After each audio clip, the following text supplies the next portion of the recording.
We are back, everybody, on Santa Clarita's hometown station, AM-1220. I was breaking into that Keith Jackson. You did. You did. This is the Gazette Radio Hour with Doug and John. I'm Doug. I'm John. I am not Keith Jackson, and neither are you. Alabama. I'm not even Jackson Brown. Yeah. So we have somebody on to quelch one of our rumors already. What is that? Well, remember the rumor we had about the CMEX mine being the new site of the NHL or the NFL? Oh, yeah, the new stadium. How they were going to build a stadium, and it was going to be the Santa Clarita whatever team. And we have an ex-NFL player on the line, everybody, Mr. Brandon Myree. Brandon, are you there? I am here. Can you guys hear me okay? Yeah, Yes, you're great. Hey, Brandon, I guess you're going to officially quelch my rumor that the NFL is coming to Santa Clarita? Yeah. I'll tell you what. As long as they don't go to L.A., I think anybody would be happy. I think Los Angeles doesn't deserve an NFL team. I'm sorry, guys. Uh-oh. You guys had two NFL teams, and you can always guess whether or not, the quality of the fans coming to the stadium by where the team went when they left this area. So they left Los Angeles to go to St. Louis. Wow. All right, this is a good one.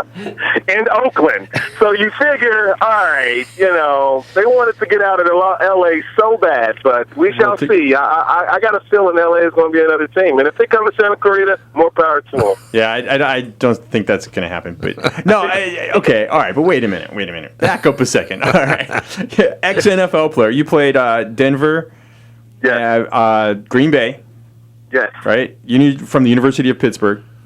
Yes. Okay. And Alabama, believe it or not. And That's Alabama? a trivia that a lot of people don't know. I played at Bama first and then transferred to the University of Pittsburgh, and that's where I graduated from with Larry Fitzgerald and there you go. A couple other NFL guys. Who recruited you to Alabama? That was Mike Dubose. Mike Dubose. He was a coach. He was a Gene Stallings understudy. Right. And I understand Notre Dame recruited you also. Oh, yeah, the Fighting Irish. Oh, yes, absolutely. And which coach there tried to get you to go? That was Bob Davies, if y'all recall that. That was during his era. But what was the actual coach that came to your house? Oh, gosh. Ohio State's head coach currently, Urban Meyer. Oh. Got a funny story about him. He was actually a recruiter that coached the receivers. So when he came to my house, no one really knew him, and my uncle was a big overbearing guy, and he was sitting there trying to make small talk to my uncle, and my uncle didn't have any of it. He pulled his chair up and just started firing away questions.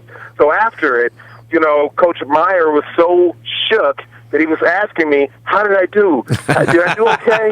Did I do well? Your uncle, he just came out of nowhere. So it was a funny story. I got pictures from that day. When a young Urban Meyer was recruiting for Notre Dame. That's pretty cool. cool. He's done well for himself, though. Yeah. National championship. All right, now wait a minute. Okay, back to the whole NFL in Los Angeles. How can you not have a team in the second largest city in the country? Okay, what business plan is going to succeed? Fans are very empathetic out here, meaning they don't care. It's more of a... Wait a minute. Have you talked to a Lakers fan? Vibe. I mean, I've been fortunate to play for two incredible organizations. The Denver Broncos, they have an incredible fan base. They have for years. Down years, up years, they are always there. Same thing with the Green Bay Packers. They will always be there. But if you even look at basketball, okay, look what happened to the Lakers and the Clippers. People don't even go to the Lakers games anymore.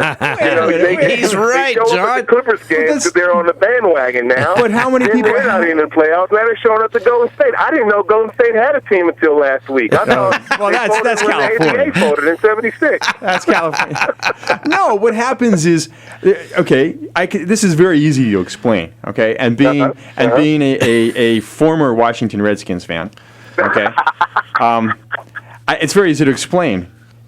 Win. You went to Denver, they've got a winning culture. You went to Green Bay, they've got a winning culture. When was the last time Green Bay But I think Brandon's point is even when they weren't winning, they still filled stadiums. Yeah, but they've got... Absolutely. But when was the last time Denver had a really bad, mismanaged losing season where there was no hope? When Brandon was there. Well, yeah. Wow, on that note, hey, Brandon, we're going to take a break. We're finishing this when we come back, all right? So culture. You talk about culture. Now, and that's very, very important. But if you look right up the road in Oakland, they haven't always been a competitive team. Really? And literally, you still have rabid fans in the stadium every week. Do you think the same thing can happen in Los Angeles? All right. I will respond when we come back from this break, okay? Need you to hang on, Brandon, okay? All right. Good. All right. We're talking to our potential new sports guy, Brandon. Who's already irritating John. All right. On the Gazette Radio Hour with Doug and John on AM-1220 KHTS, Santa Cruz hometown station. We will be right back. We're back, everybody, on AM-1220 KHTS, Santa Cruz hometown station with the Gazette Radio Hour with Doug and John. It's a radio digest version of the Santa Cruz Gazette and Free Classifieds. We're on every Friday at 2 o'clock, and we need you to tell your friends and family and in-laws and everybody. And our special guest right now is Mr. Brandon Myree, former college football player and NFL, and he's on the air right now. Now, Brandon, you said you didn't know Golden State had a team till when?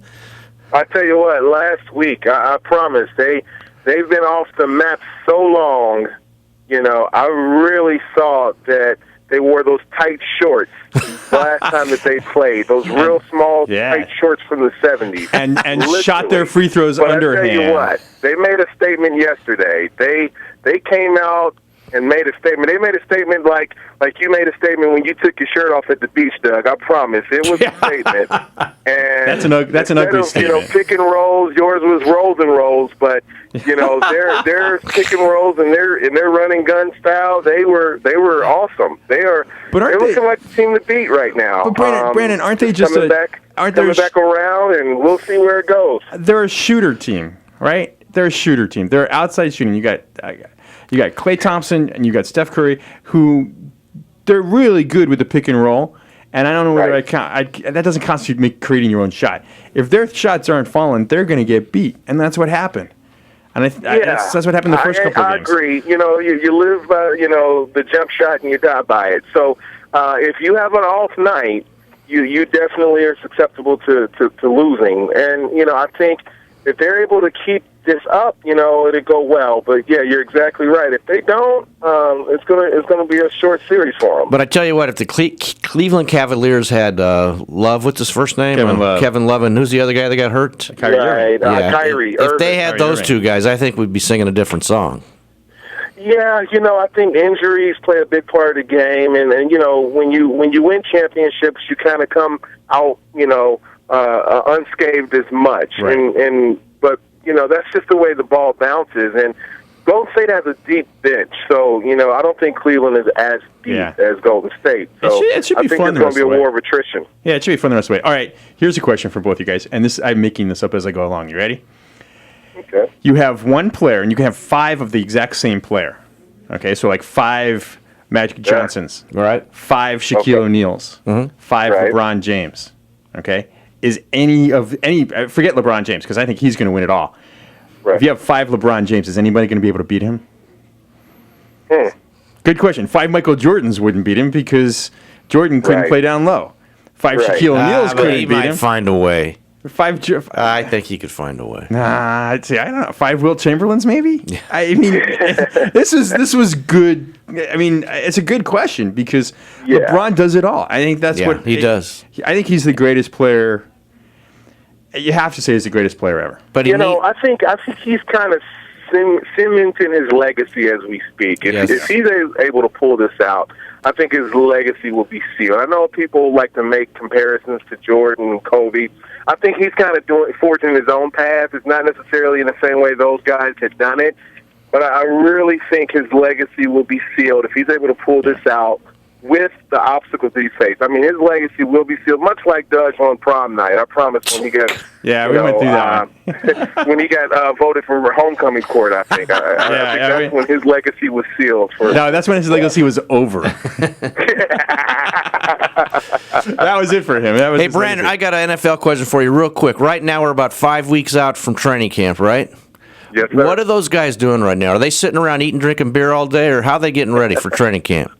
All right, so what is it, June? It's early June. So what happens is there's some teams, they end all of their preseason stuff, I should say pre-preseason stuff, by June. There's a couple of teams that will still have mini camps going on in the first and second week of June, and they'll get the next couple of weeks off. The rookie symposium probably is going to be going on around now. And then what's going to happen is then a lot of guys will have the whole month of July off, or the middle of June to the end of July, to kind of get ready. So it's not vacation time by any means, though. Now, did you dread training camp coming up, or were you looking forward to it? Yeah, training camp. If anybody looks forward to training camp, you got to get them checked out. Come on, Doug. I don't know. Really? Look, why are we talking football? You're in the middle of I don't know. Basketball. It's summer. There's baseball. There's so much Football is America's sport, you know. I'm sorry, baseball. I knew that was coming. Baseball's great, you know. I think the Dodgers. They're deserving of, being in L.A. L.A. is deserving of the Dodgers, you know. I think, but football is definitely American sport. Wow. Brandon, we'd love to have you on again. Thanks for coming on. I appreciate you. I'm glad I'm here, fellas. Oh, absolutely. Right. We'll be in touch. Brandon Myrie, sports, football, opinionated. You got it, man. Comedian. Yeah, and a couple good zingers at Doug. That's never a bad thing. That's always a way to get you invited back in it, Doug. You never thought about that before. Prom night. All right, Brandon, thanks. Another one in the books, Doug. Another one in the books, man. All right. Thanks to Peter. Thanks, everybody. We'll see you next week. You listen to Gazette Radio Hour with Doug and John on AM-1220 KHTS, Santa Cruz hometown station.